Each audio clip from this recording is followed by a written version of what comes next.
आपापल्या कार्यक्षेत्रात कुणीच कनिष्ठ नाही. सांख्यांच्या मतानुसार प्रकृती त्रिगुणमयी आहे. या गुणत्रयांची संस्कृत भाषेतील नावं तम, रज आणि सत्व ही होत. हे तिन्ही गुण जेव्हा बाह्य जगात व्यक्त होतात तेव्हा त्या अवस्थेत आपण त्यांना जडता, क्रियात्मकता आणि या दोहोंची साम्यावस्था म्हणू शकू. सत्व साम्यात्मक असतं, रज आकर्षण विकर्षणात्मक असतं, तर तम क्रियाशून्यतेच्या स्वरूपाचं असतं. तम हे अंधकार किंवा कर्मशून्यता म्हणून ओळखलं जातं, तर रज कर्मशीलता म्हणून प्रत्येक परमाणूच जणू आकर्षक केंद्रापासून दूर पळण्याचा प्रयत्न करत असतो.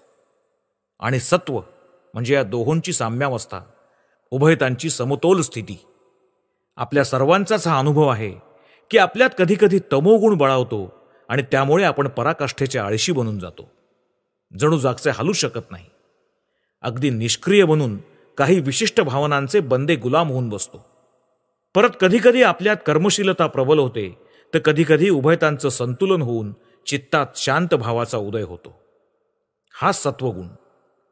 एखादा माणूस कर्मशून्यता, आळस आणि जडता आदी लक्षणांनी युक्त असतो, तर दुसऱ्या एखाद्याचं प्रमुख लक्षण असतं कर्मशीलता, बल आणि शक्तीचा विकास. आणखी अन्य एखाद्यामध्ये आपल्याला प्रशांत, मृदू आणि मधुर भाव आढळून येतो. तो या पूर्वोक्त दोन गुणांचा अर्थात कर्मशीलता आणि कर्मशून्यता यांची समतोल अवस्था म्हणता येईल. याप्रमाणे अखिल सृष्ट जगतात पशुपक्षी, वनस्पती, मनुष्य प्रभूती सर्वातच आपल्याला ह्याच भिन्न भिन्न उपादानांची विशिष्ट अभिव्यक्ती दिसून येत असते. या त्रिविध उपादानांशीच कर्मयोगाचा विशेष संबंध आहे. त्यांचं स्वरूप काय आहे आणि कुशलतेनं त्यांना कसं हाताळावं हे सांगून कर्मयोग आपल्याला कर्म चांगल्या तऱ्हेनं कसं करावं हे शिकवत असतो.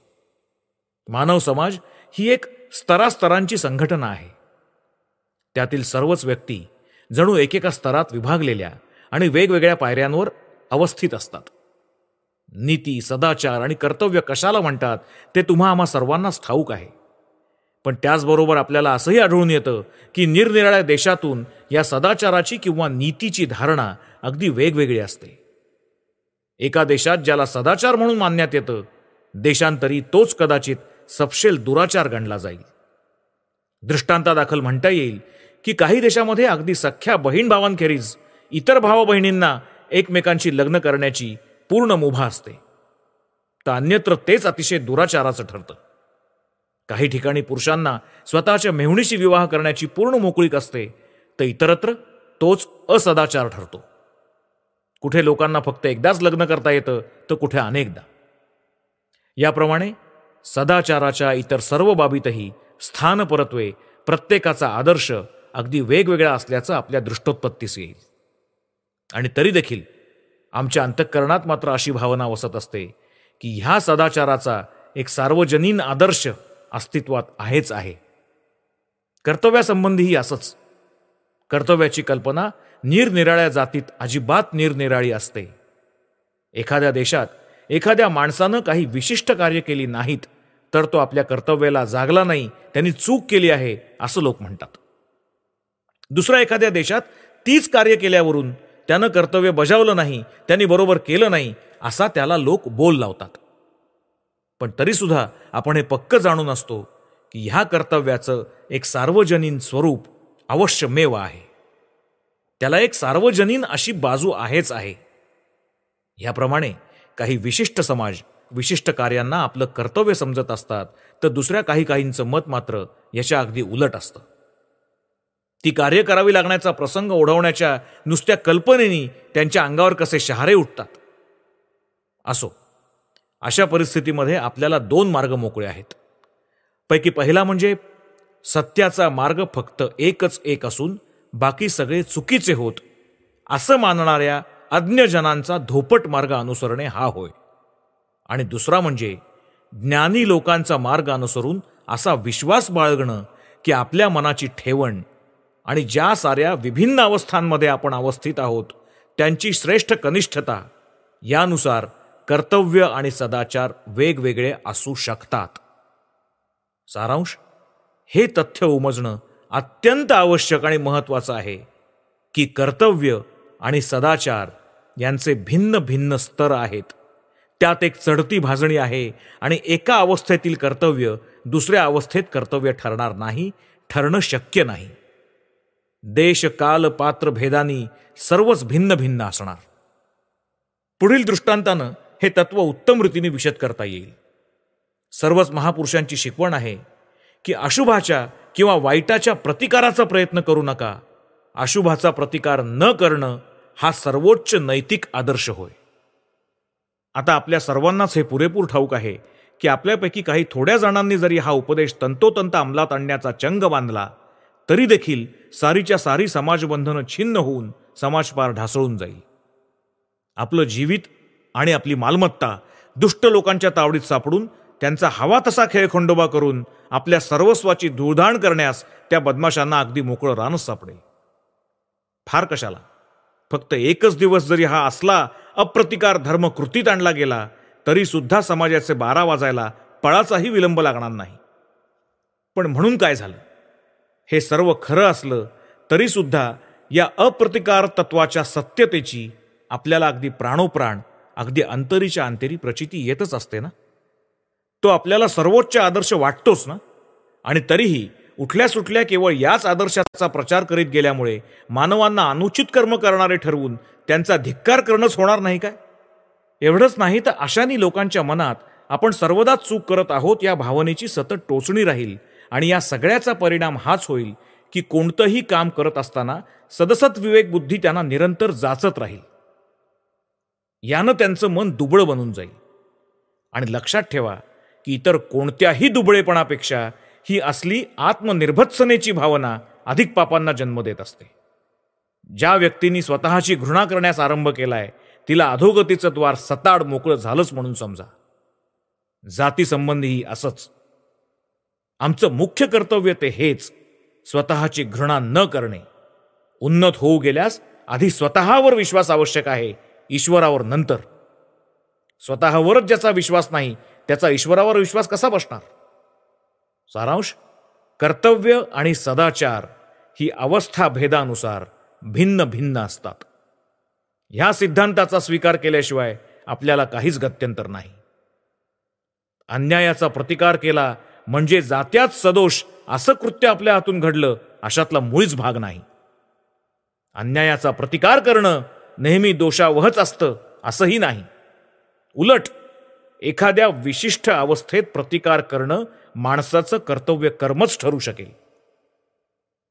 तुम्हा पाश्चात्यांपैकी अनेकांना भगवद्गीतेचा 2य अध्याय वाचताना बहुधा अचंबाच वाटला असेल. कारण त्यात प्रतिपक्षातील योद्धे स्वतःचे नातेवाईक आणि मित्र आहेत असं पाहून अहिंसा परमो धर्मा असल्याच्या गोड सबबीवर न योत्स्ये म्हणून अर्जुन युद्धपरांगमुख होताच श्रीकृष्णांनी क्लिब आणि दांभिक संबोधून त्याची निर्भत्सना केल्याचं वर्णन आहे. आम्ही सर्वांनी शिकावा असा हा एक प्रमुख आणि महत्वाचा धडा आहे. प्रत्येक बाबतीतील दोन्ही विरुद्ध टोकं दिसायला अगदी सारखीच दिसत असतात. आत्यंतिक अस्ति आणि आत्यंतिक नास्ती, आत्यंतिक धनात्मक आणि आत्यंतिक ऋणात्मक गोष्टी नेहमी सारख्याच भासत असतात. प्रकाशकंपनं अत्यंत मंद अवस्थेत आपल्या दृष्टीस गोचर होत नसतात. अति द्रुत कंपनांची गतही तीच, ध्वनीचंही असंच.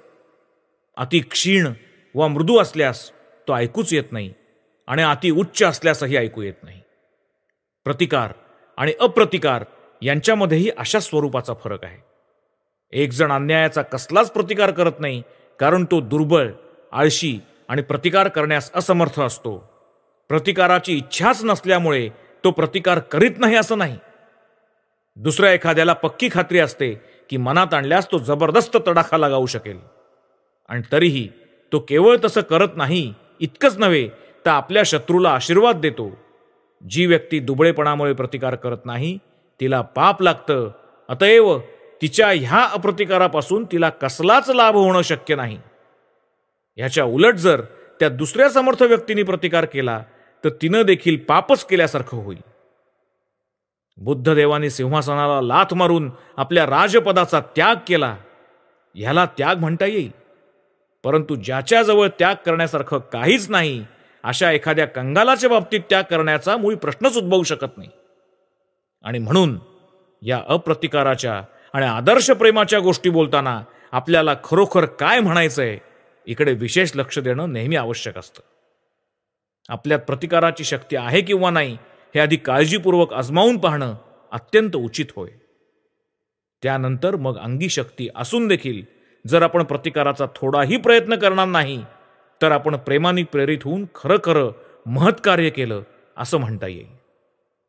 पण जर का आपल्यात प्रतिकाराची शक्ती नसेल आणि तरीही स्वतःची प्रतारणा करून आपण अतिउच्च प्रेमाने प्रेरित होऊन कार्यास प्रवृत्त होत आहोत अशी आपल्या मनाची समजूत घालण्याचा आपण खटाटोप करू लागलो तर मात्र आपल्या बोलण्याच्या अगदी विरुद्ध आचरण करत आहोत असंच म्हणायला लागेल.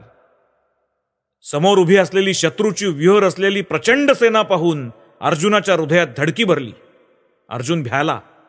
त्याच्या प्रेमानं त्याला स्वतःचा देश आणि राजा याविषयीच्या कर्तव्याचा पार विसर पडला आणि म्हणूनच श्रीकृष्णांनी त्याला दांभिक म्हणून त्याची संभावना केली.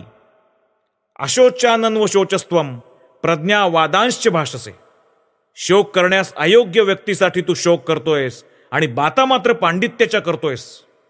तुझ्या वागणुकीवरून तू भ्यायलायस हेच व्यक्त होतंय. उठ आणि युद्धासाठी कंबर बांधून उभा राहा. तस्मादुत्तिष्ठ कौंतेय युद्धाय कृतनिश्चया. हाच कर्मयोगाचा सारभूत भाव होय. कर्मयोगी जाणत असतो की हा अप्रतिकारच त्याचा सर्वोच्च आदर्श होय. तो हेही जाणून असतो की त्यातच शक्तीचा सर्वोच्च विकास असून अन्यायाचा प्रतिकार हा केवळ अप्रतिकार रूपी सर्वश्रेष्ठ शक्तीच्या लाभाचा उपाय आहे. अप्रतिकाराच्या त्या सर्वोच्च आदर्शाप्रत पोचण्यापूर्वी प्रतिकार करणंच त्याचं कर्तव्य आहे. त्याला कर्म करावंच लागेल, संग्राम करावाच लागेल. सगळी शक्ती एकवटून उद्यमाची शिकस्त करून चढाओढ करावी लागेल. त्याच्या ठाई जेव्हा ही प्रतिकाराची शक्ती येईल तेव्हाच कुठे अप्रतिकार त्याच्या पक्षी धर्म ठरेल. एकदा स्वदेशात माझी एका परिचित इसमाशी गाठ पडली. स्वारी पराकाष्ठेची निर्बुद्ध आणि आळशांचा राजा असल्याचं मला आधीपासून ठाऊक होतं. ज्ञानाच्या नावाने शून्य, ज्ञानलाभाची स्पृहाही बिंदू मात्र नाही असं पशुतुल्य जीवन तो जगत होता. माझ्याशी भेट होताच राजश्रींनी पृच्छा केली, ब्रह्मज्ञानाच्या लाभासाठी मी काय करू, कशाने मला मुक्ती लाभेल. मी त्याला विचारलं, तू खोटं बोलू शकतोस काय? त्यांनी उत्तर दिलं, नाही. त्यावर मी म्हणालो, तर मग तुला खोटं बोलणं शिकावं लागेल. एखाद्या पशुसारखं किंवा लाकडाच्या ठोकळ्यासारखं असण्यापेक्षा खोटं बोलणं चांगलं. तू निष्क्रिय आहेस, पण अर्थातच सर्व कर्मातीत शांत गभीर अशी जी सर्वश्रेष्ठ निष्क्रिय अवस्था ती तुला लाभलेली नाही हे तर नक्कीच. एखादं दुष्कर्मही हातून होऊ शकणार नाही इतका तू जड प्रकृतीचा आहेस.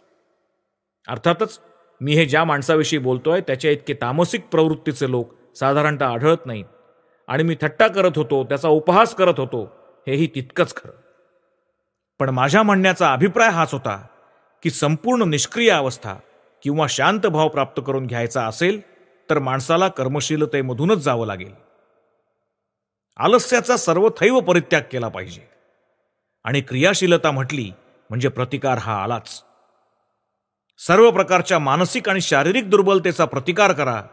जेव्हा तुम्ही यात कृतकार्य व्हाल तेव्हाच शांती लाभेल. कोणाचीही घृणा करू नका, कोणत्याही अमंगलाचा प्रतिकार करू नका असं म्हणणं अगदी सोपं. पण प्रत्यक्ष कार्याची वेळ आल्यावर हे सगळं कितपत टिकतं ते आपल्या सगळ्यांना चांगलंच माहिती आहे. अवघ्या समाजाचे डोळे आपल्याकडे लागले आहेत. अशा परिस्थितीमध्ये अप्रतिकाराचा छान सुरेख देखावा आपण करू शकू. पण काय, प्रतिकाराची वासना आमच्या हृदयात सारखी सळसळत असते. खऱ्याखुऱ्या अप्रतिकाराचा भाव उदयाला आल्यामुळे हृदयात जी परमशांती अनुभवास येत असते ती आमच्या वाट्याला कुठे येत असते. सारखं मनात येत राहतं, प्रतिकार करणंच चांगलं. तुमच्या अंतःकरणात जर ऐश्वर्याची वासना असेल, पण त्याचबरोबर तुम्हाला जर हेही माहिती असेल की ऐश्वर्य लोलूप माणसाला सगळं जग अत्यंत दुर्जन लेखत असतं, तर कदाचित तुम्ही ऐश्वर्यासाठी धडपड करण्याचं टाळाल. पण तुमचं मन मात्र रात्रंदिवस तिकडेच धाव घेत राहील. असला ढोंगीपणा कशाला? यांनी काय साधणार आहे? म्हणून जगात उडी घ्या. काही दिवसानंतर जगात जे काही आहे त्याची सुखदुःख अनुभवून झाल्यावर मगच वैराग्य येईल, तेव्हाच शांती लाभेल. अतएव सत्ता लाभाची किंवा आणखीही ज्या कशाची वासना असेल ती आधी पुरवून घ्या, आणि मग या सर्व वासना पूर्ण झाल्यावर एक वेळ अशी येईल की ज्यावेळी या सगळ्या गोष्टी अगदी क्षुल्लक आहेत असं तुम्हाला समजून येईल. पण जोपर्यंत तुम्ही ही वासना तृप्त करून घेत नाही, जोवर तुम्ही या क्रियाशीलतेमधून जात नाही, तोवर तुम्हाला ती शांती, ती सखोलता, ते आत्मसमर्पण लाभणं कदापि शक्य नाही. हे अहिंसा तत्व शेकडो हजारो वर्षांपासून प्रचारित होत आलं आहे. जन्मास येणारा प्रत्येक जण अगदी बालपणापासून ते ऐकत आलेला आहे. आणि तरी देखील खरोखरच त्या अवस्थेपर्यंत पोचले असतील असे महामानव अवघ्या जगात अगदी बोटांवर मोजण्या इतकेच निघतील असं म्हटलं तरी चालेल. मी तर अर्धी पृथ्वी पायाखाली घातली आहे, पण आपल्या आयुष्यात निदान 20 तरी खरोखर शांती पावलेल्या आणि अहिंसक व्यक्ती मी पाहिल्या असतील की नाही याची वानवाच आहे. प्रत्येकानं आपला स्वतःचा आदर्श निवडून तोच जीवनात फलद्रूप करण्याचा प्रयत्न करणं उचित आहे. दुसऱ्या एखाद्याचा आदर्श घेऊन तदनुसार चारित्र्य घडवण्याच्या खटाटोपापेक्षा उन्नतीचा हाच अधिक निश्चित मार्ग आहे. कारण दुसऱ्याचा आदर्श आपल्या जीवनात फलद्रूप होण्याची आशा अगदी फोल आहे. समजा एखाद्या लहान मुलाला एकदम 20 मैल चालत जाण्याची आज्ञा केली तर काय परिणाम होईल? त्या बिचाराचा एकतर साफ निकाल लागेल, किंवा हजारात एखादा मोठ्या मुश्किलीने 20 मैल कसेबसे रांगता रांगता अखेरीस अर्धमेल्या दशेत मुक्काम गाठेल तर गाठेल. आपणही लोकांशी साधारणतः असेच वागत असतो. कोणत्याही समाजातील सारे स्त्री पुरुष सारख्या मनाचे, सारख्याच सामर्थ्याचे नसतात, किंवा एखादी गोष्ट समजण्या करण्याची सर्वांची शक्तीही सारखीच असते असं नाही. आणि म्हणूनच त्यांच्यातील प्रत्येकाचा आदर्श वेगवेगळा असणं अगदी उचित आहे. तसंच त्यांच्यापैकी कोणत्याच आदर्शाचा उपहास करण्याचा आपल्याला बिलकुल अधिकार नाही. स्वतःच्या आदर्शाप्रत पोचण्यासाठी प्रत्येकानं प्रयत्नांची शिकस्त करावी. तसंच मला तुमच्या किंवा तुम्हाला माझ्या आदर्शानं जोखणंही बरोबर नाही. देवदार वृक्षाच्या आदर्शानुसार आंब्याच्या वृक्षाचा किंवा आंब्याच्या वृक्षाच्या आदर्शानुसार देवदार वृक्षाचा विचार करणं केव्हाही उचित नाही. आंब्याच्या वृक्षाचा विचार करताना आंब्याचा आणि देवदार वृक्षाचा विचार करताना देवदाराचाच नमुना घेऊन विचार करणं आवश्यक आहे. आणि हे विधान सरसकट सर्वच बाबतीत लागू पडेल. विविधतेमध्ये एकत्व हा सृष्टीचा नियम आहे. स्त्री पुरुषांमध्ये एकमेकात व्यक्तिगत भेद किती का असेना, सर्वांच्या पाठीशी तेच एकत्व विद्यमान आहे. व्यक्तिव्यक्तीचे भिन्न भिन्न स्वभाव आणि मानव समाजातील भिन्न भिन्न वर्ग ही सृष्टीच्या नियमांनीच तयार झालेली स्वाभाविक विविधता आहे. याच कारणासाठी एकाच आदर्शानुसार सर्वांचा विचार करणं किंवा सर्वांसमोर एकाच प्रकारचा आदर्श ठेवणं केव्हाही उचित नाही. कारण असं करण्याने एक प्रकारच्या अस्वाभाविक धडपडीला नुसता ऊत येत असतो. आणि या सगळ्यांचा परिणाम हा होतो की माणूस स्वतःची घृणा करण्यास आरंभ करतो. त्यामुळे धार्मिक आणि सच्छील होण्याचा त्याचा मार्ग खुंटतो. म्हणूनच आपलं कर्तव्य हे की आपापल्या सर्वोच्च आदर्शानुसार चालण्याच्या प्रयत्नात प्रत्येक व्यक्तीला आपण प्रोत्साहन द्यावं आणि त्याचबरोबर तो आदर्श सत्याला शक्य तितक्या जवळचा राहील असा प्रयत्न करावा. हिंदूंच्या धर्मनीतीत प्रस्तुत तत्व फार प्राचीन काळापासूनच गृहीत झालं असल्याचं आपल्या निदर्शनाला येईल. आणि तदनुसार त्यांच्या शास्त्रात आणि धर्मनीतीविषयक ग्रंथात ब्रह्मचर्य, गृहस्थ, वानप्रस्थ आणि संन्यास या विभिन्न आश्रमांसाठी भिन्न भिन्न प्रकारची कर्म सांगितली गेली आहेत. मनुष्यमात्रांनी पालन करण्याच्या सर्वसाधारण धर्माव्यतिरिक्त काही विशिष्ट कर्तव्यांची पूर्ती प्रत्येक व्यक्तीने आपल्या जीवनात करायची असते असं हिंदूंच्या धर्मशास्त्राचं मत आहे. ब्रह्मचर्याश्रम किंवा अंतेवासी या अवस्थेपासून हिंदूंच्या जीवनाचा आरंभ होतो. त्यानंतर विवाह करून तो गृहस्थाश्रमी बनतो. उतारवयात गृहकार्यातून निवृत्त होऊन तो वानप्रस्थाश्रमाचा अवलंब करतो आणि अखेरीस संसाराचा त्याग करून तो संन्यासाश्रम ग्रहण करत असतो. या विभिन्न आश्रमांच्या अनुरोधानं जीवनाच्या प्रत्येक खंडासाठी काही विशिष्ट कर्तव्य सांगितली गेली आहेत. या आश्रमांपैकी कोणताही दुसऱ्यापेक्षा जात्याच किंवा आपल्या अंगगुणांनी श्रेष्ठ नाही.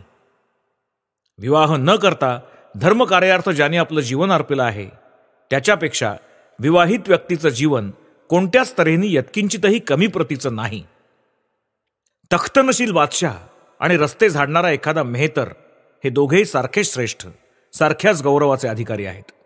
राजाला त्याच्या राजसिंहासनावरून खाली आणून रस्ते साफ करणाऱ्या त्या मेहतराचं काम करायला सांगा, बघा त्याची काय गत होते ते.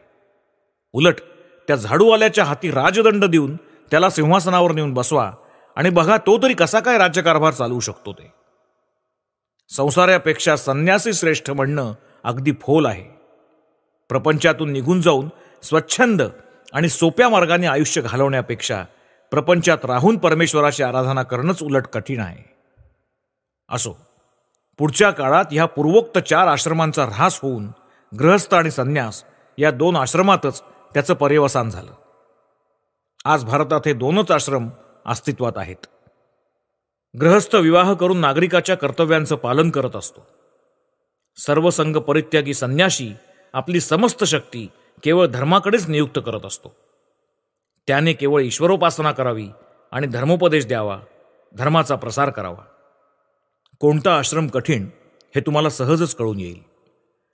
मी आता महानिर्वाण तंत्रातून गृहस्थाच्या कर्तव्यासंबंधी काही उपदेश तुम्हाला वाचून दाखवतो, म्हणजे मग गृहस्थ होणं, गृहस्थ धर्माचं चोख पालन करणं किती कठीण काम आहे याची तुम्हाला कल्पना येईल.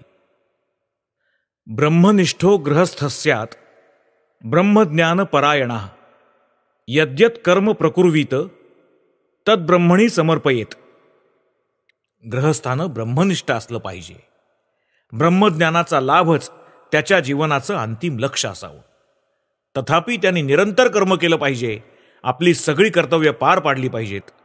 तो जे काही करेल ते समस्त त्यांनी ब्रह्मास अर्पण करायला हवं. कर्म करायचं, पण फळाची अपेक्षा मात्र धरायची नाही. लोकांना सहाय्य करायचं, पण त्यांच्याकडून कोणत्याच प्रकारच्या कृतज्ञतेची मात्र अपेक्षा बाळगायची नाही. सत्कर्म तर आचरायचं, पण त्यामुळे तुमचं नाव किंवा कीर्ती झाली की नाही इकडे अजिबात लक्ष द्यायचं नाही. हेच ह्या जगात सर्वात कठीण कर्म होय. जग टाळ्या देत असताना अगदी भागुबाई सुद्धा शूर बनत असते. सगळ्या समाजाचा पाठिंबा आणि प्रशंसा लाभल्यास एखादा मेषपात्रही वीर समजून खूप पराक्रम दाखवू शकेल. पण सभोवतालच्या लोकांच्या निंदास्तुतीची मुळी सुद्धा फिकीर न करता अथवा तिकडे अजिबात लक्षच न देता अविरत सत्कार्य करत जाणं खरोखर सर्वश्रेष्ठ स्वार्थ त्यागच होय. न मिथ्या भाषणम कुर्यात न च शाठ्यम समाचरेत देवता तिथी पूजासु गृहस्थो निरतो भवेत. गृहस्थाचं प्रधान कर्तव्य म्हणजे जीविकोपार्जन. पण हे जेणेकरून खोटं नाटं बोलून फसवाफसवी करून लांड्या लबड्या करून केलं जाणार नाही याविषयी त्यांनी अतोनात दक्ष असायला हवं. शिवाय त्यांनी हेही लक्षात ठेवलं पाहिजे की त्याचं जीवन परमेश्वराच्या सेवेसाठी आहे. त्याचं जीवन दीनदरिद्री अनाथ अपंगांच्या सेवेसाठी आहे. मातरं पितरं चैव साक्षात प्रत्यक्ष देवतां मत्वा गृही निषेवेत सदा सर्व प्रयत्नतः. माता आणि पिता यांना साक्षात देवता समजून गृहस्थानी सर्वदा सर्व प्रकारे त्यांची सेवा करून त्यांची प्रसन्नता संपादन करायला हवी. तुष्टायां मातरी शिवे तुष्टे पितरी पार्वती तव प्रीतिर्भवेत देवी परब्रह्म प्रसीदती. आईबाप संतुष्ट झाल्यास त्या व्यक्तीवर परमेश्वरही प्रसन्न होत असतो. औद्धत्यम परिहासंच तर्जनम परिभाषणम पित्रोरग्रे न कुर्वीत यदिच्छेदात मनोहितम. मातरम पितरम वीक्ष नत्वोत्तिष्ठेत ससंभ्रमः विनाज्ञया नोपविशेत संस्थितः पितृशासने. माता पित्यांसमोर उद्धटपणा, थट्टा मस्करी, अधाशीपणा आणि क्रोध करू नये. आपल्या आईबापांना जो कधी कडू किंवा कठोर शब्दांनी दुखावत नाही तोच खरा सुपुत्र. मातापित्यांचं दर्शन घेऊन त्यांना आदरपूर्वक प्रणाम करावा. त्यांच्या उपस्थितीत विनयपूर्वक उभं राहावं आणि ते बस म्हणत नाहीत तोपर्यंत बसू नये. मातरम पित्रम पुत्रम दारान तिथी सोदरान हित्वा गृहीन भुंजियात प्राणैहि कंठ गतेरपी. वंचयित्वा गुरुन बंधून यो भुंगते स्वोदरंभरा इहैव लोके गर्ह्योऽसौ परत्र नारकी भवेत. माता, पिता, पुत्र, पत्नी, बंधू, अतिथी यांच्या अन्नवस्त्राची पर्वा न करता जो गृहस्थ स्वतःचंच उदरभरण करतो तो पापाचा वाटेकरी होतो. जनन्या वर्धितो देहो जनकेन प्रयोजितः स्वजनैः शिक्षितः प्रीत्या सोधमस्तान परित्यजेत.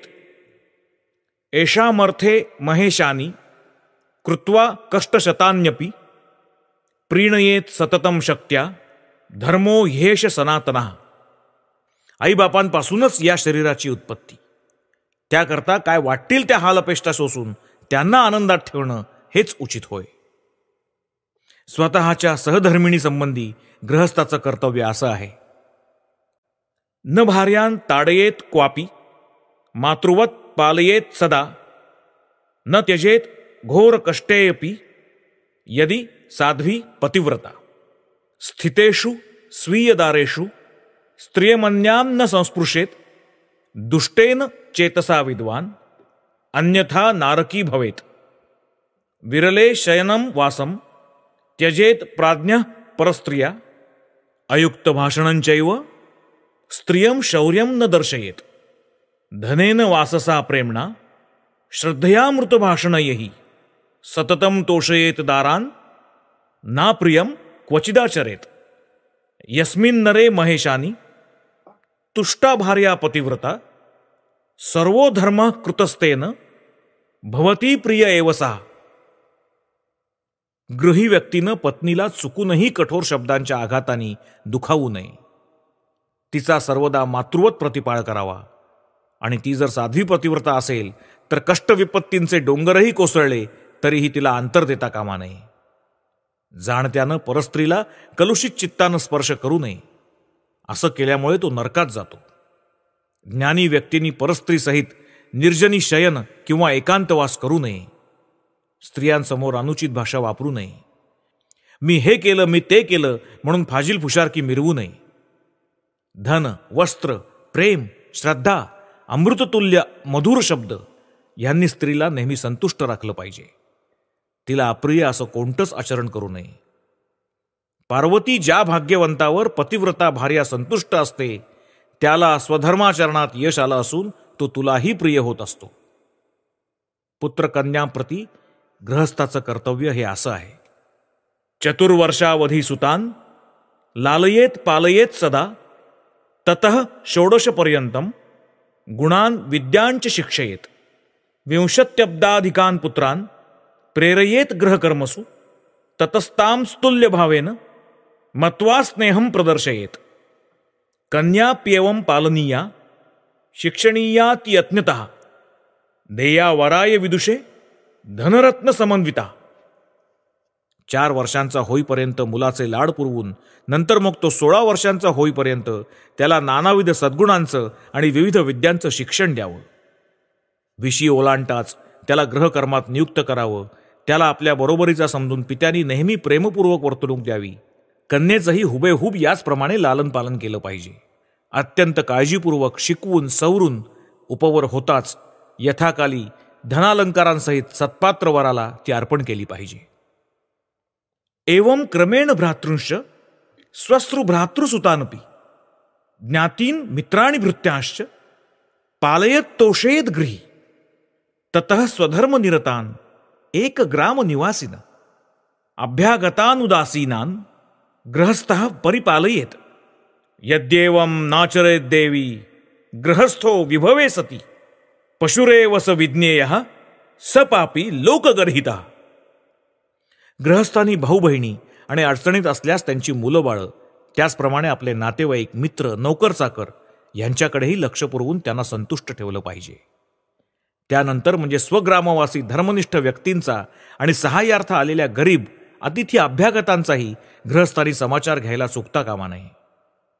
देवी, ऐपत असूनही जर कोणी गृहस्थ असं आचरण करणार नाही तर तो माणूसच नव्हे, त्याची गणना पशुतच केली पाहिजे. असला पापी सर्व लोकांच्या तिरस्कारालाच पात्र होईल. निद्रालस्यम देहयत्नम केश विन्यासमेवच आसक्तिमशने वस्त्रे नातिरिक्तम समाचरेत. युक्ताहारो युक्त निद्रो मितवांग मितमैथुनः स्वच्छो नम्र शुचिर्दक्षो युक्तः स्यात् सर्व कर्मसु. ग्रहस्थानं खाणं पिणं, कपडे लत्ते, शरीराची निगा, केशभूषा या सगळ्यात फार लक्ष घालणं चांगलं नाही. ह्यावरील आसक्तीचा अतिरेक टाळणंच इष्ट. ग्रहस्थानी आहार, निद्रा, भाषण, मैथून इत्यादी बाबतीत परिमित असावं. त्यानं निष्कपट, विनयी, अंतर्बाह्य शुद्ध, निरलस आणि उद्योगरत असलं पाहिजे. शूरः शत्रौ विनीत स्यात् बांधवे गुरुसन्निधौ. ग्रहस्थानी आपल्या शत्रूंशी वागताना मर्दपणाचाच अवलंब केला पाहिजे. गुरु आणि मित्रांशी विनीत भावानं वागलं पाहिजे. शत्रूंना त्यांनी आपल्या विरोचित पराक्रमानं जेरीला आणून शासन केलं पाहिजे, त्यांचा प्रतिकार केला पाहिजे. गृहस्थाचं हे अगदी आवश्यक कर्तव्य आहे. गृहस्थानं आपल्या घराच्या एका कोपऱ्यात दडून, ढोपरात मान खुपसून, मुळूमुळू रडून आणि अहिंसा परमो धर्माची काहीतरी बाष्कळ बडबड करून अजिबात चालणार नाही. स्वतःच्या शत्रूंचा जर त्यांनी मर्दुमकी गाजवून खरपूस समाचार घेतला नाही तर त्यांना आपल्या कर्तव्याची अवहेलनाच केली असं म्हणावं लागेल. मात्र आपल्या आप्तस्वजन, इष्टमित्र आणि गुरुजन यांच्याशी त्यांनी एखाद्या अश्राप गायीसारखी शांत, सरळ आणि सौम्य वर्तणूक करायला हवी. जुगुप्सिता न मन्येत नाव मन्येत मानिनः. निंदनीय दुष्ट लोकांना सन्मान देऊ नये आणि सन्मानास योग्य व्यक्तींची मानखंडनाही कधी करू नये. समाजकंटक दुष्ट व्यक्तींना मान न देणंच गृहस्थाचं कर्तव्य आहे. कारण खलदुर्जनांचा सन्मान केल्यामुळे दुष्टपणाला आश्रय दिल्यासारखंच होतं. तद्वतच परत सन्मानार्ह अशा सज्जनांची अवमानना केल्यामुळेही मोठा अपराधच घडतो. सौहार्दम व्यवहारांश्च प्रवृत्तीम प्रकृतीम नृणाम सहवासेन तर्कैश्च विदित्वा विश्वसेत ततः. सहवास आणि विशेष निरीक्षण यांच्याद्वारा लोकांचा स्नेह, व्यवहार, प्रवृत्ती आणि प्रकृती जाणून घेऊन मगच त्यांच्यावर विश्वास ठेवावा. त्याने उतावळ्यासारखं भेटेल त्याच्याशी सख्य करू नये. वाटेल तिथे जाऊन लोकांशी एकाएकी मित्रत्वाचं नातं जोडू नये. ज्यांच्याशी मैत्री करण्याची त्याची इच्छा असेल त्यांची कार्य आणि इतरांशी त्यांची वागणूक याच्यावर त्यांनी आधी विशेष नजर ठेवली पाहिजे. त्यांची विचारपूर्वक छाननी केली पाहिजे आणि मगच वाटल्यास मैत्री करावी. स्वीयं यशः पौरुषंच गुप्तये कथितंच यत् कृतं यदुपकाराय धर्मज्ञो न प्रकाशयेत. धर्मज्ञ ग्रही व्यक्तींनी स्वतःचं यश आणि पराक्रम, इतरांनी विश्वासाने सांगितलेल्या गुप्त गोष्टी आणि लोकांच्या उपकारासाठी आपण केलेली कर्म चार चौघात सांगू नयेत. गृहस्थानी आपण दरिद्री आहोत की श्रीमंत याविषयी काही न बोलणंच इष्ट. त्याने आपल्या संपत्तीचा गर्व कदापि करू नये. हा विषय गुप्त राखणंच उचित. हे त्याच्या धर्मकर्मात मोडतं. हा केवळ प्रापंचिक शहाणपणाचा प्रश्न नसून जर कुणी असं करणार नाही तर त्याला दुर्नीतीपरायण म्हणता येईल. गृहस्थाश्रमच समाज जीवनाचा पाया आहे. गृहस्थच समस्त समाजाचा आधार आहे. तोच मुख्य कमावता आहे. गरीब, दुबळे, लहान मुलं मुली आणि कोणतंही काम न करणाऱ्या स्त्रिया या सगळ्या गृहस्थांवरच अवलंबून असतात. अतएव त्यासाठी गृहस्थाला कित्येक कर्तव्य अंगीकारावी लागतील. ही कर्तव्य अशी असणं उचित की जेणेकरून ती पार पाडता पाडता त्याला दिवसेंदिवस आपल्या हृदयात शक्तीच्या विकासाचा अनुभव यावा. त्याला असं वाटू नये की आपण आपल्या आदर्शानुसार कार्य करत नाही. जुगुप्सित प्रवृत्तौच निश्चितेपि पराजये गुरुणा लघुना चापी यशस्वी न विवादयेत. याच कारणास्तव जर तो दुर्बलतेच्या आहारी जाऊन एखाद्या अन्याय्य किंवा निंद्य कर्म करून चुकला असेल किंवा त्याच्या हातून काही चूक घडली असेल तर त्यानं लोकांना ती कदापि सांगत फिरू नये. त्याचप्रमाणे जर त्याने एखाद्या व्यवहारात हात घातला असेल आणि त्यात अपयश पदरी पडणार अशीच जर त्याची अटकळ असेल तर त्यांनी चार चौघात त्या गोष्टीची वाच्यता करणं मुळीच योग्य नाही.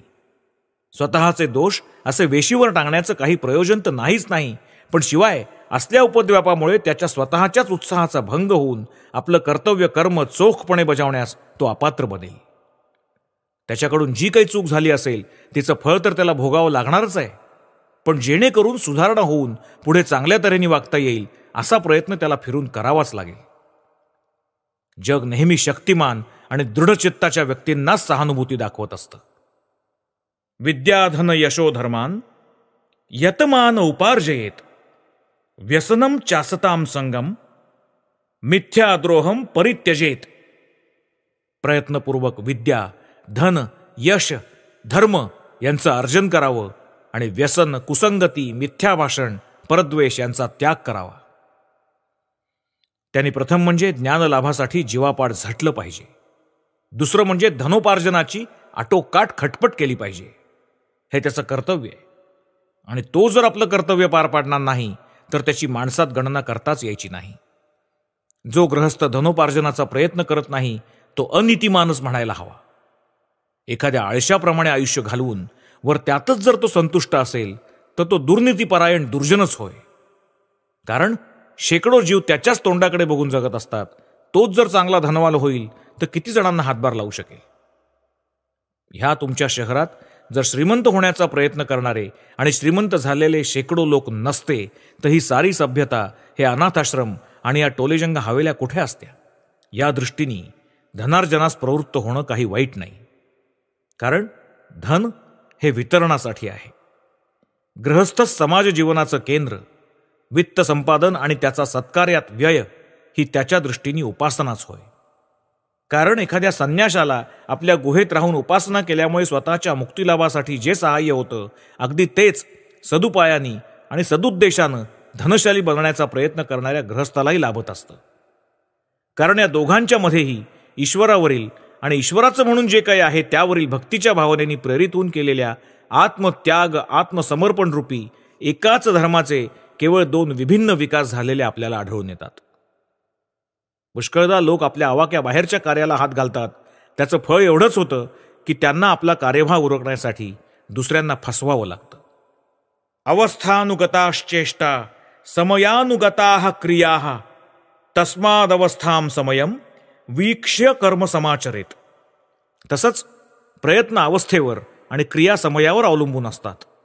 म्हणून अवस्था आणि समय यांच्या अनुसारच कर्म करावं.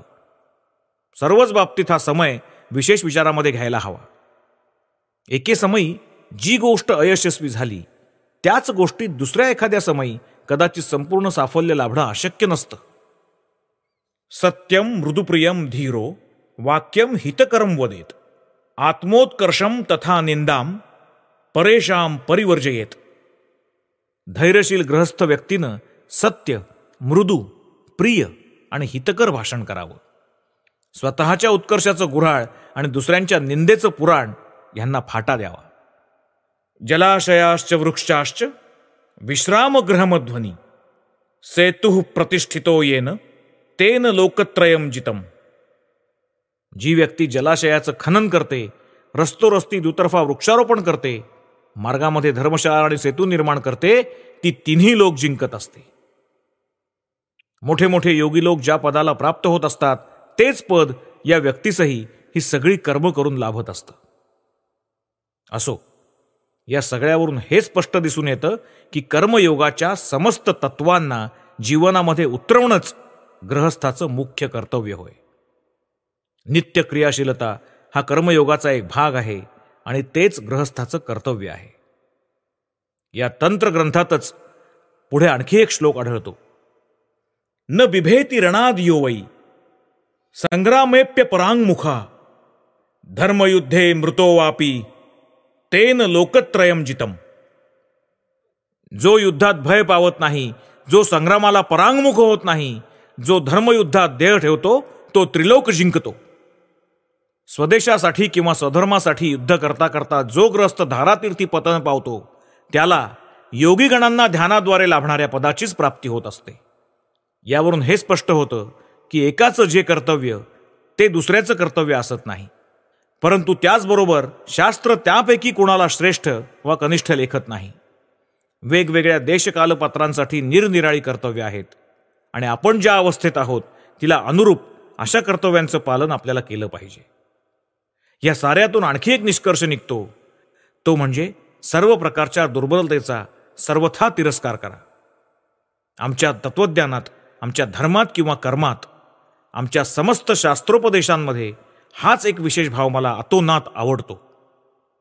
वेदांचं अनुशीलन करून बघा, तुम्हाला आढळून येईल की नाभयेत अभिही, कशाचंही भय बाळगू नकात, हेच शब्द त्यात पुन्हा पुन्हा आलेत. भय हे दुर्बलतेचं चिन्ह होय, आणि ही दुर्बलताच माणसाला भगवंतांच्या मार्गांपासून दूर नेऊन नाना पापकर्मांकडे ओढत नेत असते. म्हणून जगाच्या निंदा उपहासाला मुळी देखील भीक न घालता निर्भय होऊन आपापलं कर्तव्य पार पाडत गेलं पाहिजे. परमेश्वराची उपासना करण्यासाठी जो माणूस संसारातून निवृत्त होतो त्यांना असं मात्र समजू नये की जे संसारात राहून लोकांचं कल्याण साधण्याचा प्रयत्न करतात ते ईश्वराची उपासनाच करत नाहीत. आणि ह्या उलट जे स्त्रीपुत्रादिकांवरील आसक्तीमुळे संसारामध्ये आहेत त्यांनीही मनात आणू नये की संसाराचा त्याग करणारे लोक उडाणटप्पू तिरस्करणीय जीव होत. आपापल्या क्षेत्रात कोणीच लहान नाही, हे तत्व एका गोष्टीच्या साहाय्यानं विशद करून सांगतो. कुण्या एका देशामध्ये एक राजा राज्य करत होता.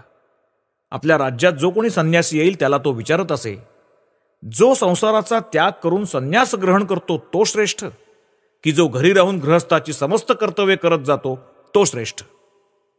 पुष्कळ विद्वान लोकांनी या प्रश्नाला उत्तर देण्याचा प्रयत्न केला. पैकी कुण्या विद्वानांनी संन्यासी श्रेष्ठ असल्याचं ठासून सांगितलं. राजाही कमी नव्हता. त्यांनी स्वतःचं म्हणणं सिद्ध करून दाखवण्यास फरमावलं. आणि जेव्हा त्याला हे जमेना तेव्हा राजानं त्यांना लग्न करून सरळ गृहस्थाश्रम पत्करण्याची आज्ञा केली. पुढे दुसरे काही जण येताच राजांनी त्यांनाही तोच प्रश्न टाकला. त्यांनी मत दिलं की स्वधर्मपरायण गृहस्थाश्रमी श्रेष्ठ होय. राजानं त्यांनाही स्वतःचं म्हणणं सिद्ध करायला सांगितलं.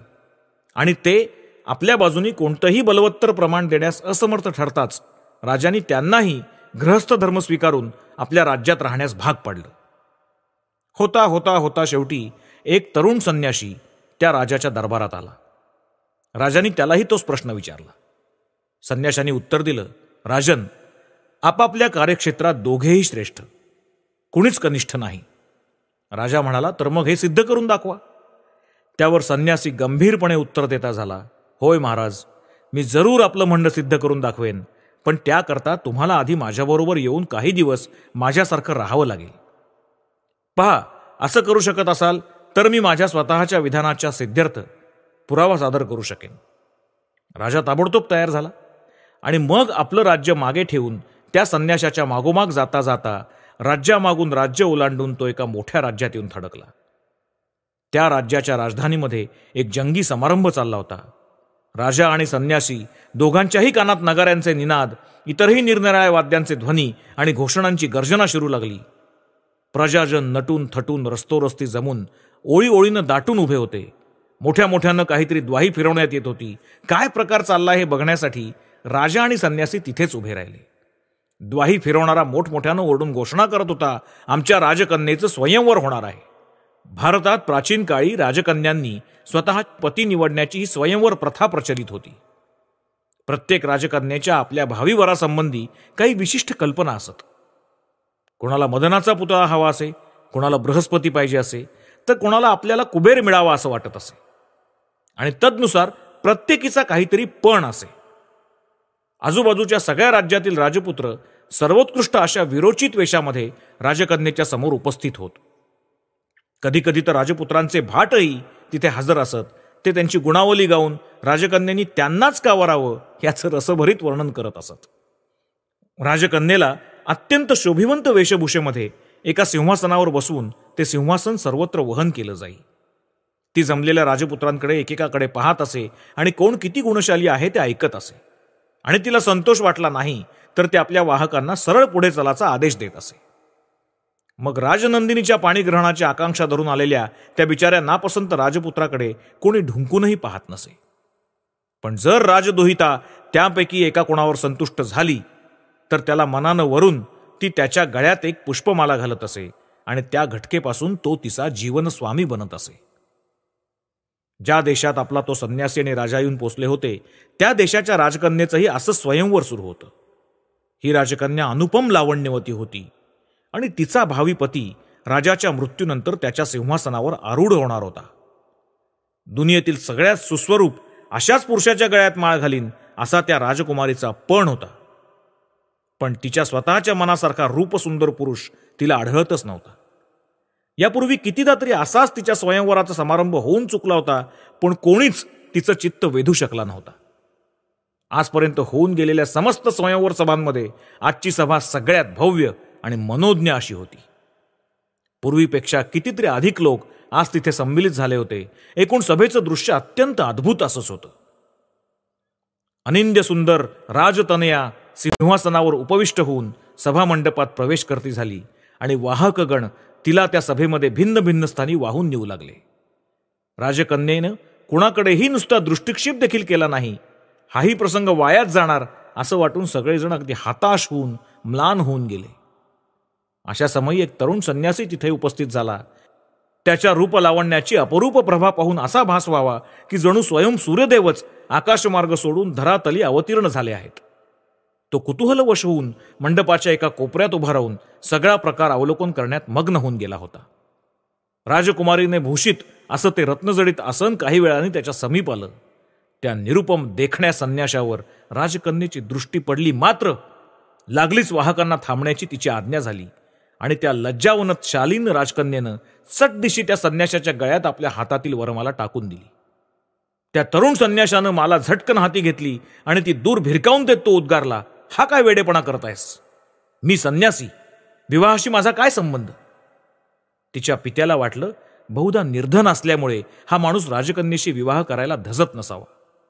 अतएव तो त्या संन्याशाला उद्देशून म्हणाला, तुम्हाला या क्षणी माझ्या कन्येसहित माझं अर्धराज्य मिळेल आणि माझ्या पश्चात तर तुम्हीच माझ्या गादीचे वारसदार व्हाल.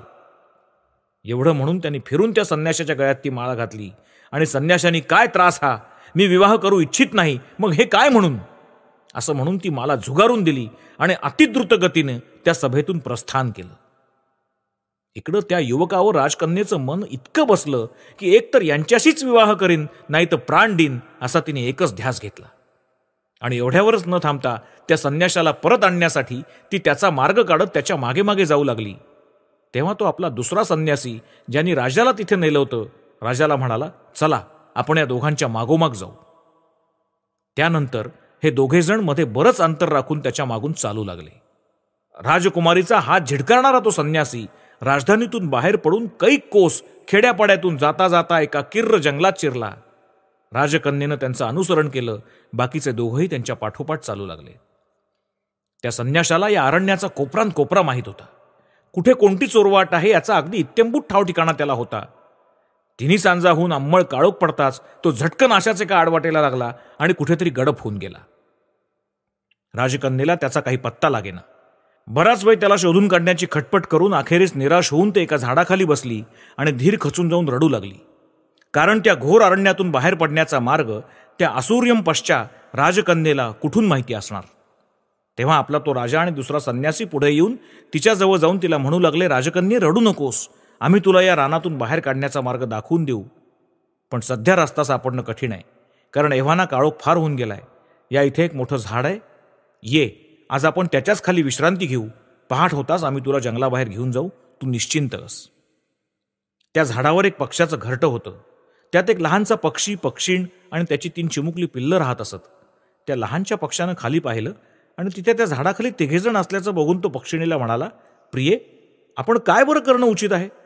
आपल्या घरी हे काही अतिथी आलेले दिसत आहेत. दिवस तर थंडीचे आणि आपल्याकडे विस्तवाचं नाव देखील नाही. असं म्हणून तो उडाला. चोचीत धरून एका जळत्या लाकडाची झिलपी घेऊन परतला आणि त्यांनी नेमकी त्या पाहुण्यांच्या पुढ्यात टाकून दिली.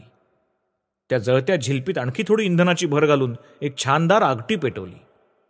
पक्षाला समाधान वाटेना. तो फिरून आपल्या मादीला म्हणाला, प्रिये, काय करावं बरं? यांना खायला देण्यासारखं आपल्या घरी काहीही नाही आणि यांच्या पोटात तर कावळे ओरडत असतील. आपण गृहस्थ, जो जो म्हणून घरी येईल त्याला खाऊ घालणं आपलं कर्तव्य. मला जे काही करता येईल ते मी केलंच पाहिजे. मी त्यांना आपलं शरीर अर्पण करीन. एवढं बोलून वेगानं त्या अग्नीत उडी घेऊन तो तात्काळ मरून गेला. पाहुण्यांनी त्याला पडताना बघून त्याचा जीव वाचवण्याचा शक्य तितका प्रयत्न केला, पण हा सगळा प्रकार डोळ्याचं पातं लवतं न लवतं तोच घडून आल्यामुळे त्यांचा अगदी निरुपाय झाला. पक्षिणीने आपल्या नवऱ्याचं हे कृत्य बघितलं आणि ती म्हणाली, पाहुणे आहेत 3 जण आणि खाण्यासाठी तर आहे हा एखादा लहानसा पक्षी, एवढ्यानं कसं भागणार? पत्नी या नात्याने माझं कर्तव्य आहे की मी आपल्या पतीचं कोणतंच कार्य वाया जाऊ देता कामा नये, म्हणून मीही त्यांना अनुसरून आपलं शरीर समर्पण करणंच योग्य आहे. असं म्हणून तिनेही अग्नीत झेप घेतली आणि निमिषार्धात ती भाजून मेली. राहता राहिली ती 3 चिमणी पिल्लं. घडलेला सगळा प्रकार त्यांनी पाहिलाच होता, परंतु तेवढ्यानेही तिघा पाहुण्यांची भूक भागणार नाही असं पाहून ती म्हणाली, आपल्या आईवडिलांनी त्यांना शक्य होतं ते तर केलंच, पण ते काही पुरं पडण्यासारखं नाही. माता पित्याचं कार्य शेवटाला नेणं सुपुत्रांचं कर्तव्यच आहे. मग आमचीही शरीरं सार्थकी लागोत. असं म्हणत ती सगळीच्या सगळी त्या अग्नीत जाऊन पडली. हे तिन्ही पाहुणे अर्थातच त्या पक्ष्यांना शिवले सुद्धा नाहीत.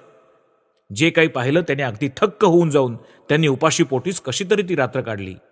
उजाडताच त्या दोघांनी मिळून राजकन्येला तिच्या मार्गास लावून दिलं आणि त्याच्या अनुरोधानं ती आपल्या पित्याच्या घरी परत गेली. त्यानंतर तो संन्यासी राजाला संबोधून म्हणाला, महाराज, बघितलंत ना, आपापल्या कार्यक्षेत्रात कुणीच दुसऱ्यापेक्षा निकृष्ट नसतो. तुम्हाला जर संसारात राहायचं असेल तर या पक्ष्यांप्रमाणे दुसऱ्यांसाठी वाटेल तेव्हा प्राणविसर्जन करायला एका पायावर तयार होऊन राहा. आणि जर तुम्ही संसाराचा त्याग करू इच्छित असाल तर अतिसुंदर तरुणी आणि एक राज्याचं राज्य ज्यानं केवळ कसपटासमान लेखलं त्या तरुण संन्याशाप्रमाणे वागा. गृहस्थाश्रमी बनण्याची जर तुमची आकांक्षा असेल तर आपल्या जीवनाचा परहितार्थ यज्ञ करण्यासाठी नेहमी सिद्ध असा.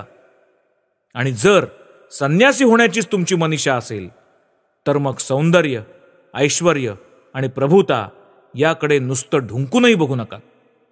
राजन, लक्षात असू द्या की प्रत्येक जण आपल्या आपल्या कार्यक्षेत्रात श्रेष्ठ असतो, मात्र एकाचं जे कर्तव्य तेच दुसऱ्याचं कर्तव्य असत नाही.